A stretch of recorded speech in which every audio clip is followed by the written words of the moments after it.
We've been looking at ancient Greece, in particular looking at the cities of Sparta and Athens as the two major centers of civilization in ancient Greece. And we're come today to the conflict that is going to occur between them following the great victory over the Persians. So first of all, we want to see the causes of this war, which would bring to an end the golden age of Greece, called the Peloponnesian War. So the causes, first of all, Spartan jealousy and desire for more for itself. They were jealous of the fact that Athens seemed to have gained a lot of prominence after the war. There's not a place in your notes specifically for this, so you may have some things written down already. You can just adjust from this. Spartan unhappiness and no longer having all the military glory, so a lot of jealousy going on there. Athenian bullying of its allies and neutral cities. So Sparta was jealous, Athens got a big hit. There's conflict between competing political ideologies, because what kind of government did Athens favor? Everybody? Democracy. Democracy. Thank you, everybody. Oh, John was your spokesman this time. Okay. And what kind of government did Sparta favor? Amelia? Not democracy. That was Athens. Oligarchy. Oligarchy. Right.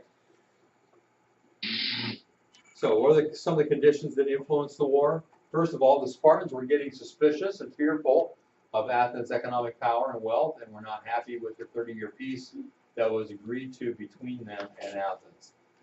Several Greek states formed a Delian League in order to create and fund a strong navy which could be used against the Persians. Over the years, Athens converted the Delian League into an Athenian empire and used the navy as their own. This increase in the Athenian military challenged the Spartans, as they were the sole military strength in Greece until then. Athens placed economic sanctions against Megara, an ally of Sparta. The Athenians had become power-hungry and very arrogant, and were ready to capture the Greek mainland, which was home to Sparta's allies and was their turf. The growing hostility turned into a war when there was an insignificant event in the distant part of the Greek mainland, which finally triggered the Peloponnesian War. Now, as we think about the two sides of the Peloponnesian War, for Sparta, we think of soldiers on land. That was their strength. For Athens, we think of soldiers on water, or sailors. That was the strength of Athens. That was the navy. So we've got the strength of the land for Sparta and strength based on sea force for Athens. The Peloponnesian Wars began. During this war, there was a plague that ended up killing Pericles. We'll say more about that in a moment. This is Thucydides' account of the plague. He said this: "The bodies of dying men lay one upon another, and half-dead creatures reeled about in the streets." Staff, just a quick reminder that tomorrow will be our Veterans Program and our Veterans Chapel. So please remember, no jeans tomorrow. We will be in regular school dress for the day. Thank you so much. The catastrophe became so overwhelming that men cared nothing for any rule of religion or law. That was Thucydides. Thucydides himself suffered from the plague and recovered, and was concerned with giving an accurate description of its symptoms and social consequences. Modern historians and researchers have tried to identify just what was this disease that swept through Athens, and it's hard to come up with an exact account. Some believe that it was typhus. Others think it could have been some sort of influenza. But at any rate, it appeared that the sickness caused people to have an intolerable thirst, which is why it's pictured this way at the fountain.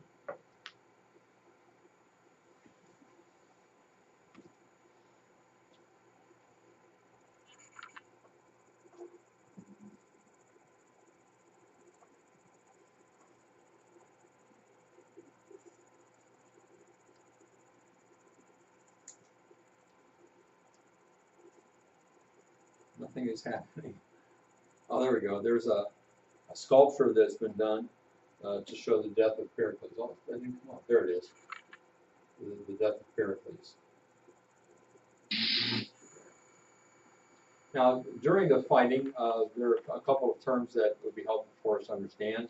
And that is, first of all, hoplites. Hoplites are heavily armored infantrymen. And you can see the origin of the term there. They wore bronze helmet, breastplate, and what are called greaves.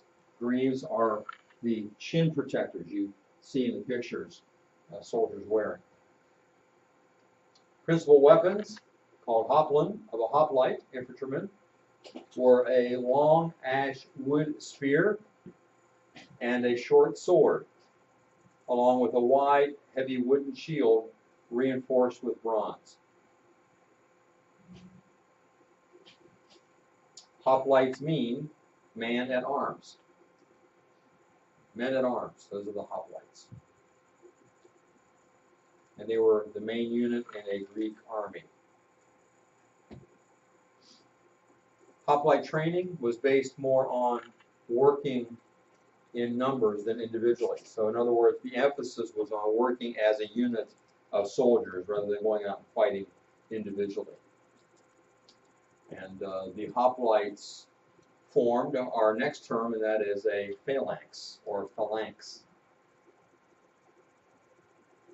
And you don't feel like you have to copy all this down. Just get a basic idea of what a hoplite is.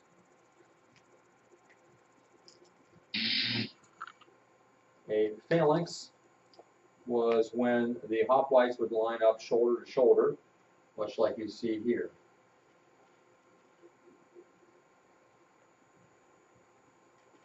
They would hold the shield up with one hand and a spear with the other. And the spears will be pushed between the shields, as you see.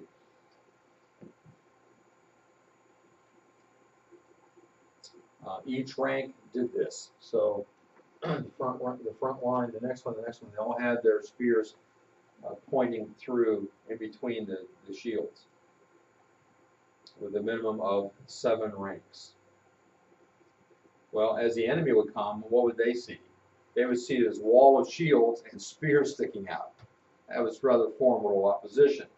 You can imagine to an army of soldiers moving forward with maybe they had shields and swords, but they're going more individually. They're not coming together as one. Once they met the enemy, the men in the back would push forward. What does that mean for the people in the front? If the men in the back are pushing forward, what's going to happen to the people in the front? They have to move forward, don't they? So that pushes the whole unit forward against the enemy. If a man died on a spear, his body would be flung around until the battle's over. So if this is the front line and Griff gets killed, well, John or Matt would just take a spear and fling him off to the side and keep going. The guy behind him would step up in his place.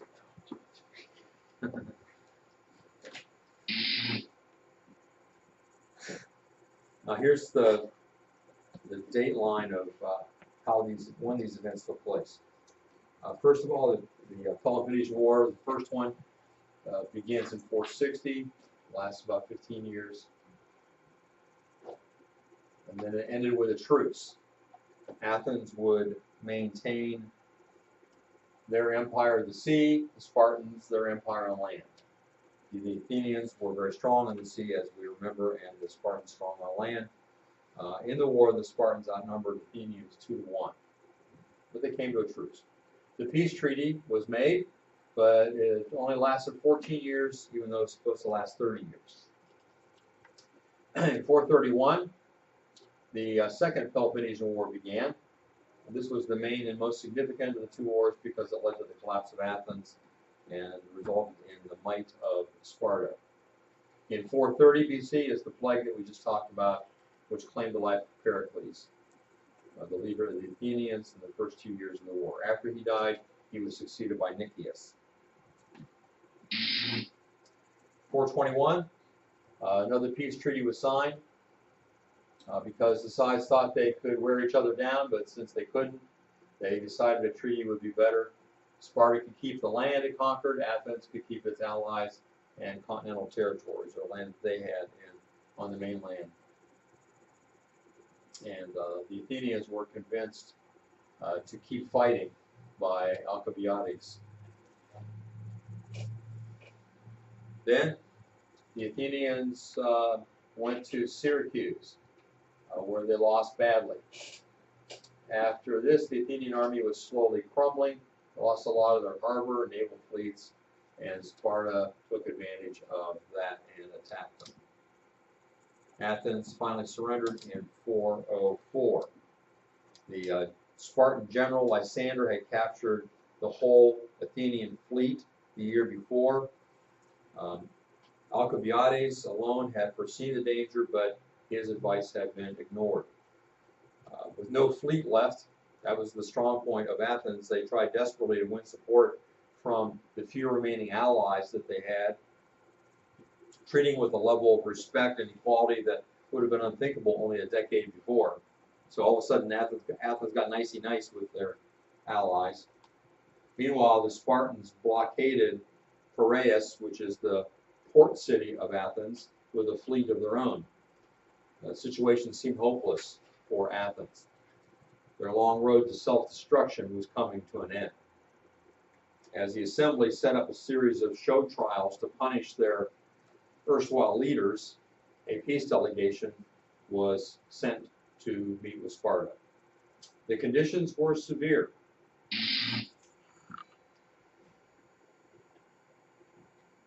Unconditional surrender was far more unusual in the ancient world than it is today. But by any standards, the terms amounted to total defeat. To their credit, the Spartans refused to enslave the whole population, as many of their allies desired. Nevertheless, the starving Athenians had no choice but to accept the loss of their navy, the dismantling of their great walls and fortifications, and Spartan control of their foreign policy. So Athens is totally defeated.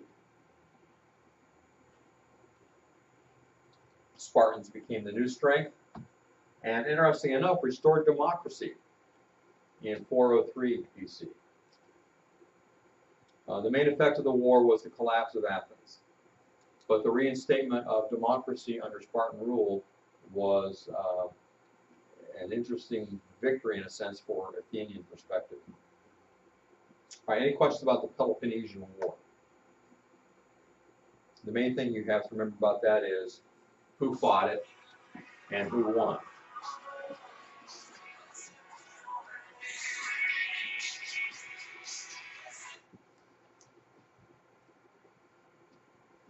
Between announcements and my phone ringing, lots of interruptions.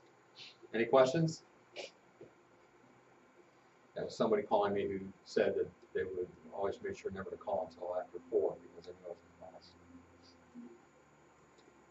All right, let's move on to the next stage of Greek history, and that is Alexander's empire.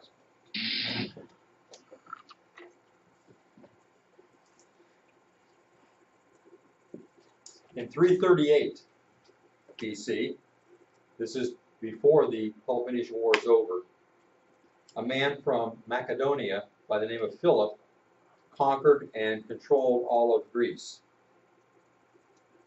So he came down from Macedonia and kept coming down. So he's conquering Greece little by little. Sparta and Athens are fighting, and he's moving down.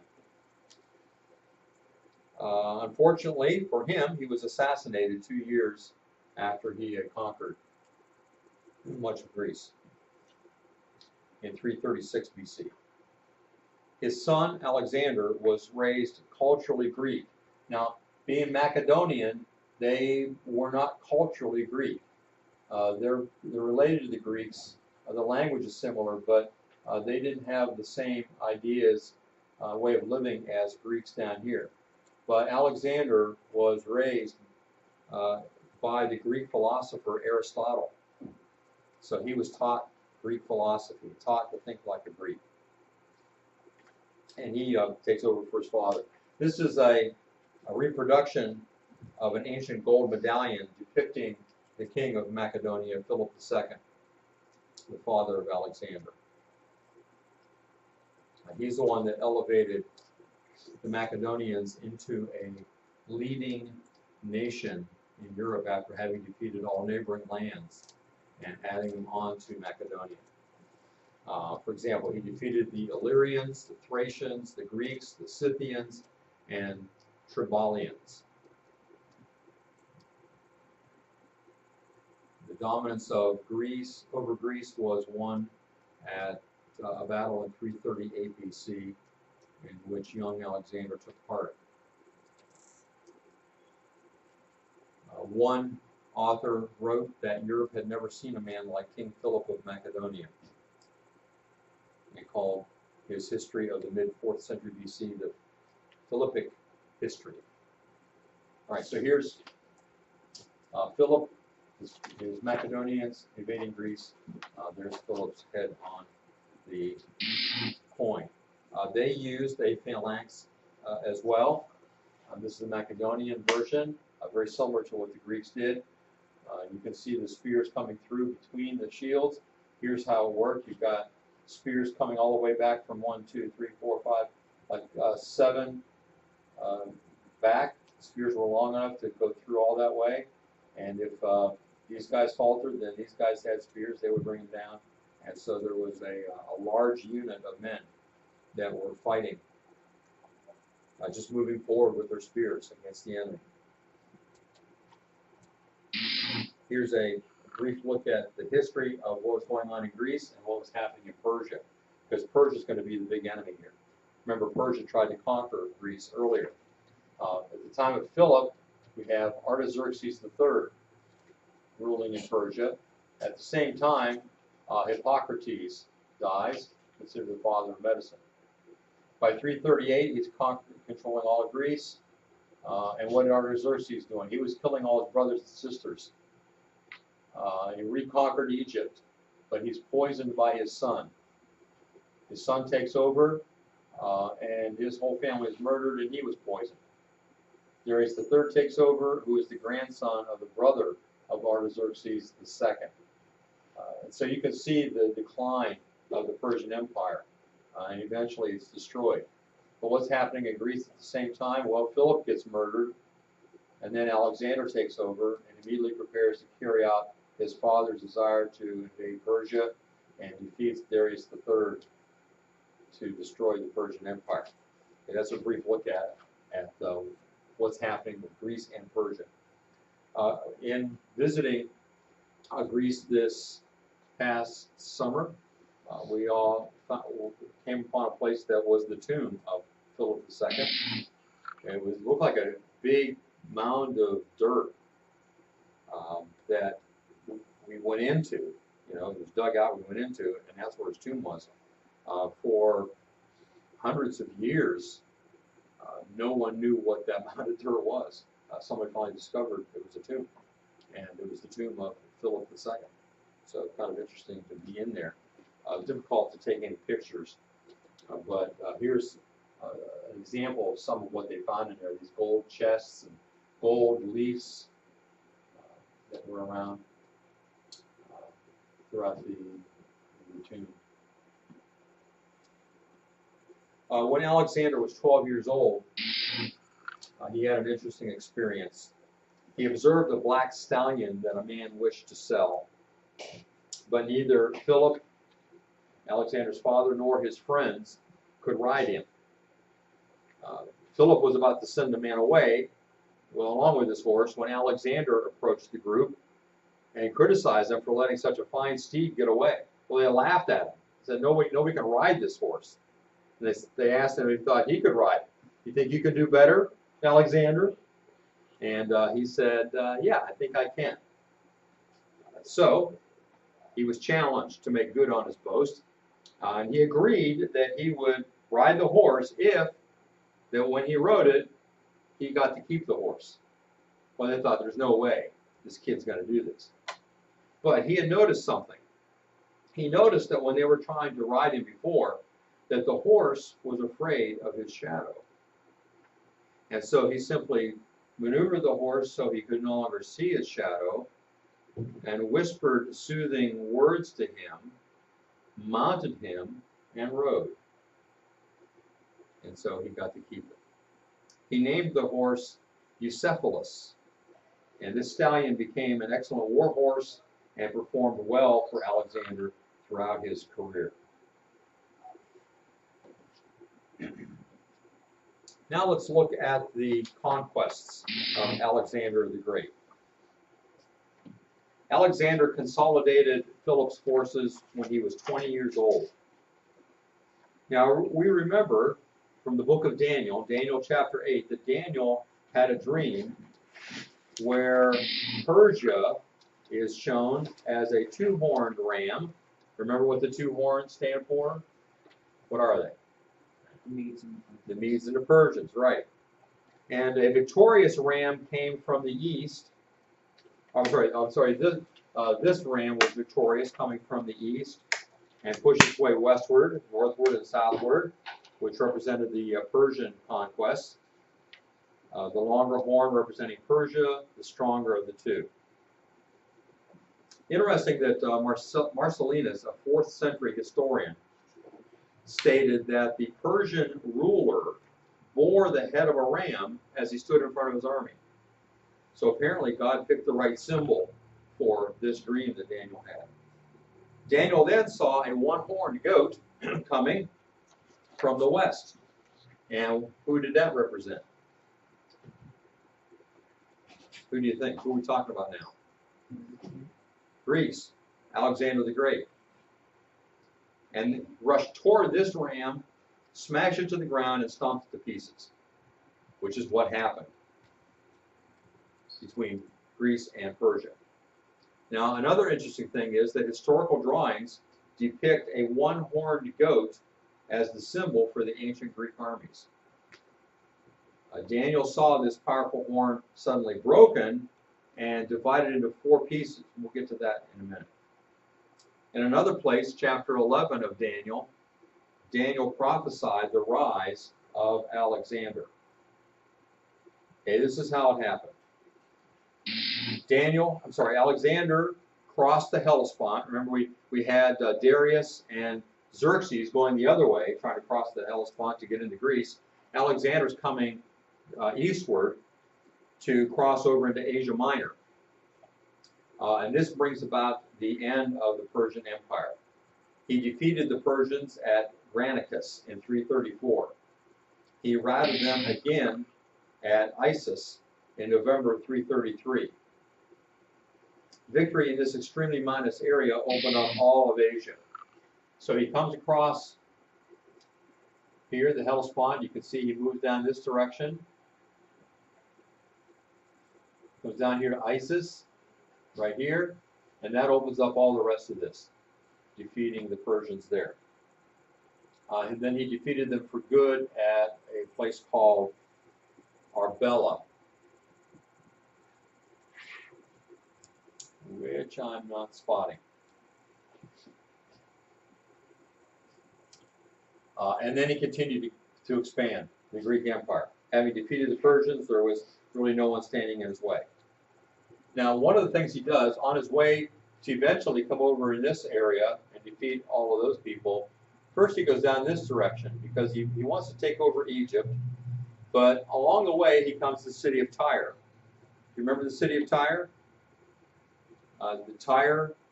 The citizens of Tyre had a way of protecting themselves from defeat. In fact, Nebuchadnezzar could not defeat Tyre. Do you remember why?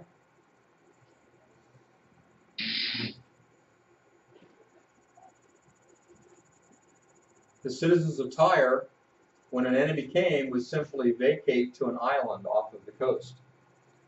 And the invader might destroy their city, but they wouldn't get them. Nebuchadnezzar was frustrated by that. Alexander, though, had an ingenious plan.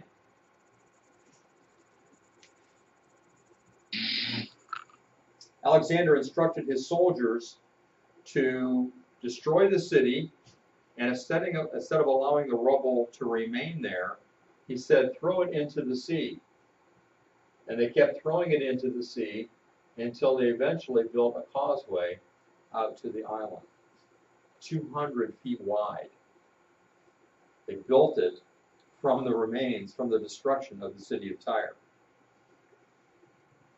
The strategy enabled him to conquer the city of Tyre.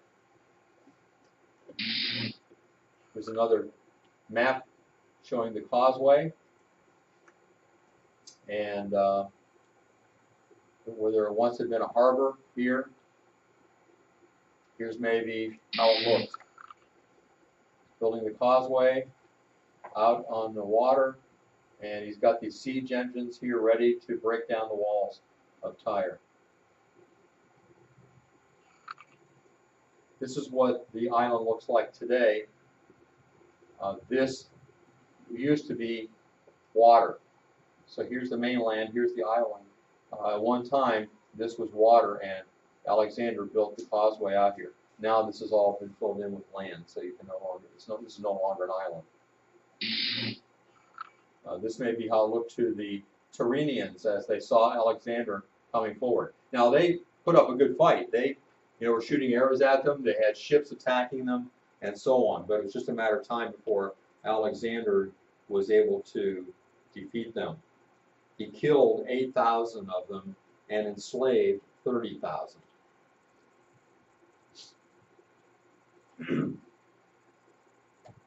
In, I think it's Ezekiel, the prophet Ezekiel foretells that at some time in the future, as a judgment of God upon Tyre, that it would be destroyed in such a way that it would be flattened and no good for anything except for fishermen to lay out their nets to dry their fishing nets. Now normally, that would be something that wouldn't happen to a city, because if you destroy a city, you leave the rubble there. And then maybe somebody else builds on top of it. But Ezekiel's saying, no, it's going to be leveled and flattened, and there's not going to be any rubble there. What was the fulfillment of that prophecy? Alexander the Great's soldiers took the rubble and threw it into the sea to create the causeway. And so the prophecy concerning Tyre was fulfilled. I remember when I was maybe about your age, maybe a little younger, seeing some slides that somebody came to our church and showed, and he had taken a picture of the ancient city of Tyre, a present-day picture, and lo and behold, he got a picture of a fisherman laying his nets out on top of the stone that was there. Interesting. Still today. Well, at least it was, a few years ago. All right, from Tyre, Alexander then moved to the next city that nearby, and that was Jerusalem. Alexander's army approached Jerusalem in 332. You can imagine the inhabitants of Jerusalem were pretty fearful about what's going to happen. They heard about what happened to Tyre. Kills 8,000 people, enslaves 30,000. They don't want that to happen to them, right? So as Alexander is coming near the city, a delegation of Jewish leaders went out to see him, to meet him, led by Jedua, the high priest, and to implore him to spare the city. Now, here's the interesting thing that happened. Alexander had a dream just before coming to Jerusalem of a man approaching him wearing strange apparel and a large hat with strange writing on it. When he saw the high priest approaching him, he realized that what he was witnessing was exactly what he had seen in his dream. The funny writing on the high priest's hat was Hebrew, something that Alexander had never seen before. The high priest proceeded to show Alexander the prophecies of Daniel concerning how Alexander would defeat the Persians, going back to the two goats. That prophecy had been made 225 years earlier. When Alexander read what it said in Daniel 8, he fell down and worshipped the high priest. He was moved by that. And so Alexander spared the city and passed around it. Jerusalem was saved. From there, Alexander went south to Egypt.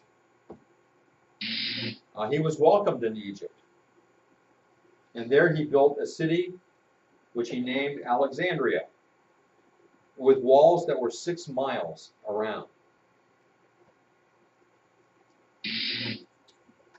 So we can see his progression is from Macedonia, Asia Minor.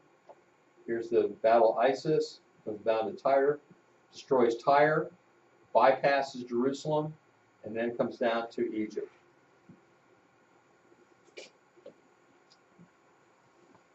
From there he goes back up this direction and heads toward Babylon and Susa, the center of the Persian Empire.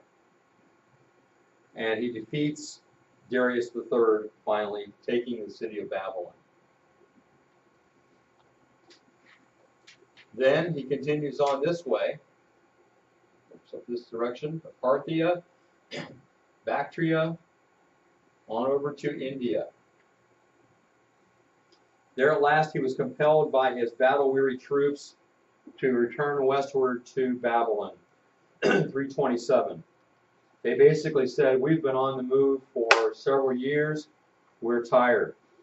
And they've been successful, but they've been covering a lot of territory very quickly. And so Alexander relented and said, okay, we'll go back.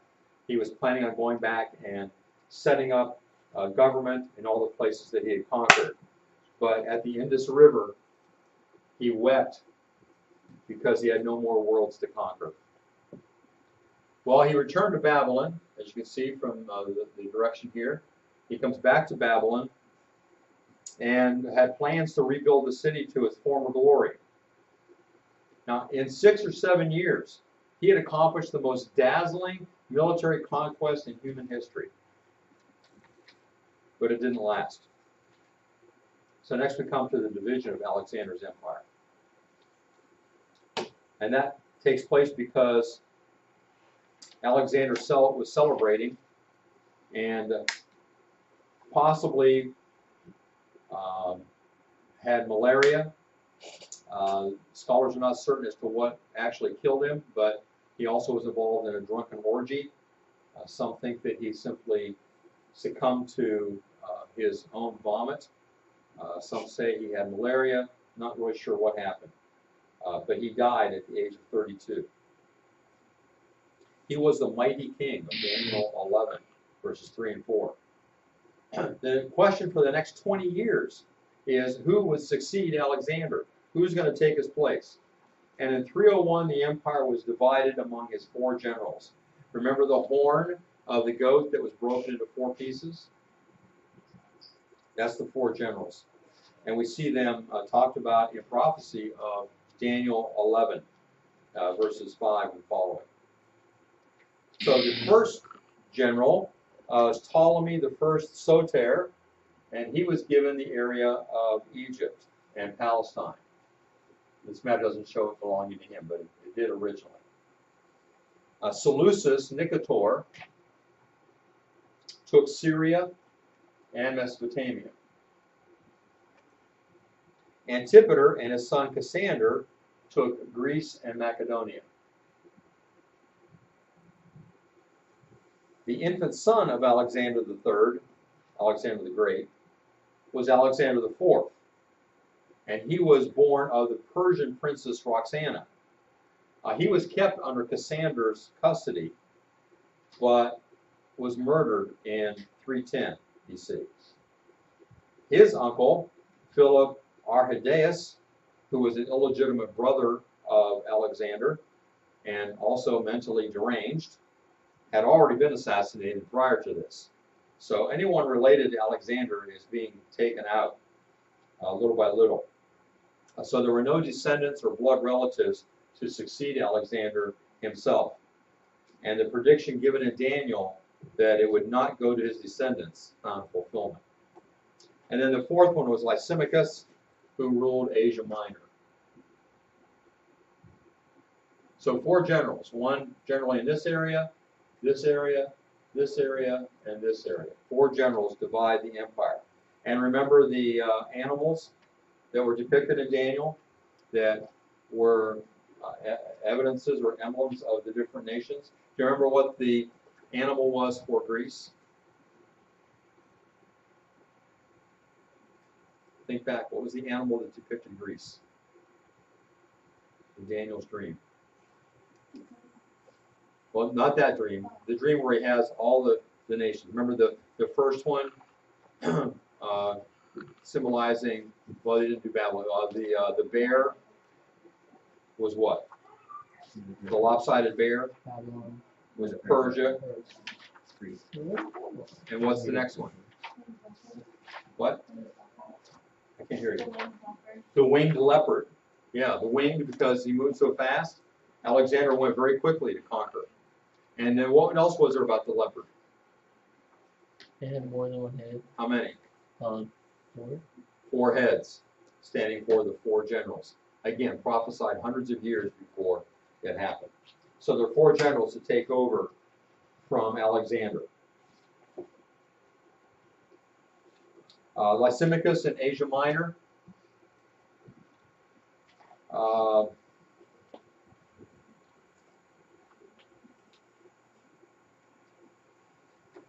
Okay, nothing more to say about him. But just that the 4 generals took over because there was no one left. Everyone who was related to Alexander was killed,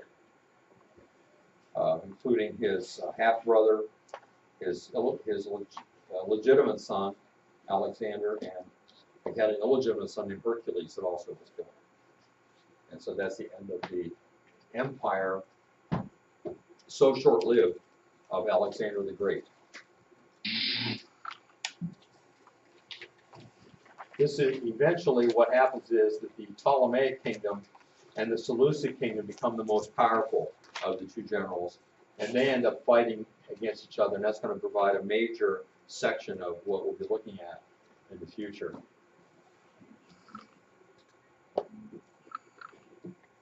And they're going to be fighting a lot over the area of Israel. All right, tomorrow we're going to begin looking at Greek culture. Step back a little bit, look at all the cultural aspects of Greece from the time of the ancient Greeks up through and past the time of Alexander. For tomorrow, I want you to read then pages 61 to 63, just a couple of pages. Take notes as you go through there and do the section review on page 63. Any questions?